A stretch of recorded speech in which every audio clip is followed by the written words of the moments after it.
Hello guys, welcome back to our channel Tasty Buds. நம்ம சேனலில் இன்றைக்கி வந்து ஒரு ஸ்பெஷல் ரெசிபியாக ஈரல் வறுவல் வந்து செய்ய போகிறோம். அதுக்கு பட்டை, கிராம்பு, இஞ்சி, பூண்டு, சோம்பு, எண்ணெய், வெங்காயம், கறிவேப்பிலை, தேங்காய், கடுகு, பச்சை மிளகாய், தக்காளி, உப்பு, மட்டன் ஈரல், மஞ்சப்பொடி, மல்லிப்பொடி, கறி மசாலா, மல்லி இலை. இப்போ எப்படி செய்யறதுன்னு வந்து பார்த்துடலாம். ஒரு மிக்சி ஜாரில் 2 துண்டு வந்து பட்டை எடுத்துக்கலாம். அது கூடயே கிராம்பு 2, ஒரு துண்டு இஞ்சி, 10 பல் பூண்டு, 1 டேபிள் ஸ்பூன் சோம்பு, இது வந்து நம்ம அரைச்சி பேஸ்ட்டாக எடுத்துக்கலாம். இப்போ ஒரு கடாய் ஹீட் பண்ணி 2 டேபிள் ஸ்பூன் எண்ணெய் ஆட் பண்ணிக்கலாம்.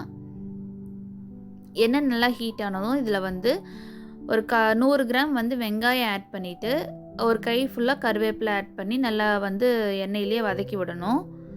வெங்காயம் நல்லா வதங்கினதுக்கப்புறம் நம்ம ஒரு மூடி தேங்காய் வந்து துருவி ஆட் பண்ணிக்கலாம். தேங்காய் துருவி ஆட் பண்ணிவிட்டு வெங்காயம் தேங்காய் வந்து நல்லா வதங்கணும். வதங்கினதுக்கப்புறம் நம்ம இதை அரைச்சி ஒரு பேஸ்ட்டாக எடுத்து வச்சுக்கலாம். இப்போது ஒரு பேன் ஹீட் பண்ணி எண்ணெய் வந்து ஒரு 2 டேபிள் ஸ்பூன் ஆட் பண்ணிக்கலாம்.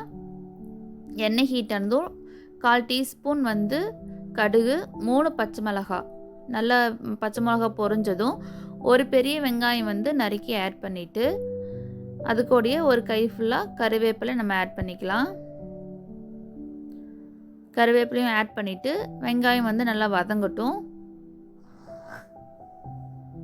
வெங்காயம் கொஞ்சம் வதங்கினதும் ஒரு தக்காளி வந்து கட் பண்ணி ஆட் பண்ணிக்கலாம்.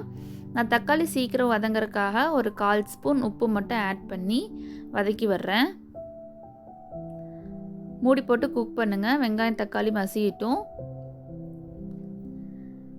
இப்போது இந்த ஸ்டேஜில் நம்ம இஞ்சி பூண்டு வந்து அரைச்சி வச்சோம் இல்லையா, அதை வந்து ஆட் பண்ணி வெங்காயத்து கூட நம்ம மிக்ஸ் பண்ணி விடலாம். இஞ்சி பூண்டோட பச்சை வாசம் போகிற அளவுக்கு நல்லா வதக்கி எடுத்துக்குங்க.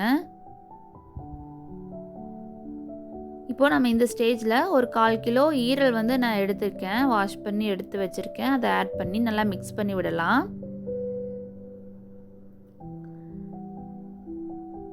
இப்போது உப்பு வந்து ஒரு 1/2 டேபிள் ஸ்பூன் ஆட் பண்ணி நம்ம ஈரலில் எல்லாம் படுற மாதிரி நல்லா மிக்ஸ் பண்ணி விட்டுட்டு ஈரல் வந்து கொஞ்சம் வேகட்டும்.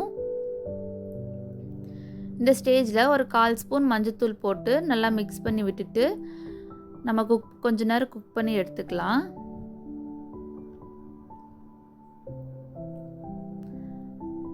இப்போது 1 டேபிள் ஸ்பூன் மல்லித்தூள், 1/2 டேபிள் ஸ்பூன் கறி மசாலா ஆட் பண்ணி நல்லா ஈரலில் ஃபுல்லாக நல்லா பெரட்டி விட்டு அது கொஞ்ச நேரம் வந்து அந்த ஆயிலே வதங்கட்டும்.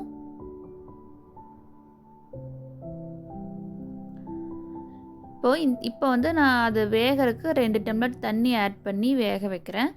நல்லா அது மூழ்கிற அளவுக்கு தண்ணி ஊற்றி வேக வைங்க.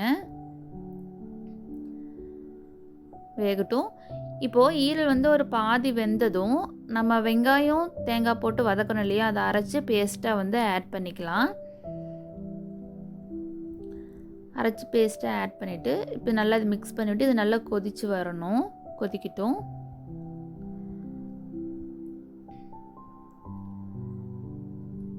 அப்பப்போ இடையில வந்து நல்லா மிக்ஸ் பண்ணி விடுங்க. இப்போது இந்த ஸ்டேஜில் வந்து நமக்கு உப்பு காரம்லாம் நீங்கள் சரி பார்த்துக்குங்க. எனக்கு கொஞ்சம் பத்தல, அதனால் 1/4 ஸ்பூன் உப்பும் 1/2 டேபிள் ஸ்பூன் கறி மசாலாவும் நான் வந்து ஆட் பண்ணிக்கிறேன். இது நல்லா சுண்டி வரணும். இந்த மாதிரி நல்லா சுண்டி வந்ததுக்கப்புறம் நம்ம வந்து சர்வ் பண்ணிடலாம். இந்த மாதிரி ரெசிபீஸ் வந்து வேணும்னா நம்ம சேனலை வந்து சப்ஸ்கிரைப் பண்ணிக்கிங்க. இன்னும் என்னென்ன ரெசிபீஸ் வேணும்னு கமெண்ட் பண்ணுங்கள். தேங்க்ஸ் ஃபார் வாட்சிங்.